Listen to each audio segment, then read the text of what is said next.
First security ইসলামী bank সম্পর্কে জানা গেল একটি ভয়াবহ তথ্য।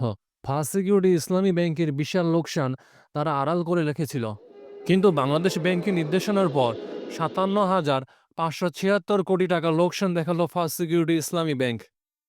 এই সংক্রান্ত একটি প্রতিবেদন তৈরি করেছে দ্য বিজনেস স্ট্যান্ডার্ড বাংলা নামে অনলাইন একটি পত্রিকা, যেটা আপনারা স্ক্রিনে দেখতে পাচ্ছেন। এ সংক্রান্ত বিস্তারিত থাকবে আজকের এই ভিডিওতে। ভিডিওটি শুরু করার আগে ছোট্ট একটি রিকোয়েস্ট, আপনি যদি আমার চ্যানেলে নতুন হয়ে থাকেন এরকম গুরুত্বপূর্ণ ভিডিও সবার আগে আপডেট পেতে ভিডিওটি লাইক দিয়ে চ্যানেলটি সাবস্ক্রাইব করে সাথে থাকুন। আর সম্পূর্ণ ধারণা পেতে ভিডিওটি না টেনে শুরু থেকে শেষ পর্যন্ত দেখুন। বাংলাদেশ ব্যাংকের নির্দেশনার পর ২০২৫ সালের জানুয়ারি থেকে সেপ্টেম্বর সময়ে সংশোধিত আর্থিক প্রতিবেদনে ফার্স্ট সিকিউরিটি ইসলামী ব্যাংক ৫৭,৫৭৬ কোটি টাকার বিশাল লোকসান দেখিয়েছে।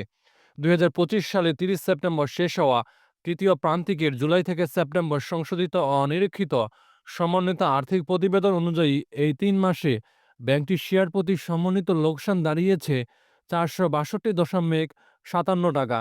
২০২৪ সালের একই সময়ে যেখানে শেয়ার প্রতি আয় ছিল ০.২৬ টাকা।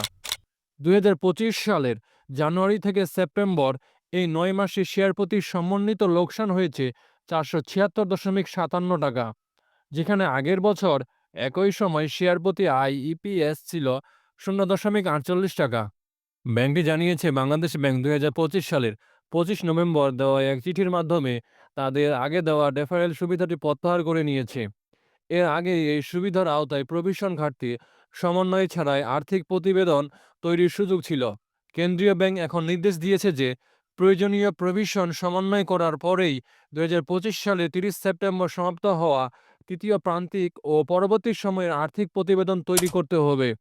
২০২৫ সালের জানুয়ারি থেকে সেপ্টেম্বর সময়ে শেয়ার প্রতি সমন্বিত net operating cash flow NOCFPS দাঁড়িয়েছে ঋণাত্মক ২৩.৮৪ টাকা, যা ২০২৪ সালের একই সময়ে ছিল ধনাত্মক ২৭.১৬ টাকা।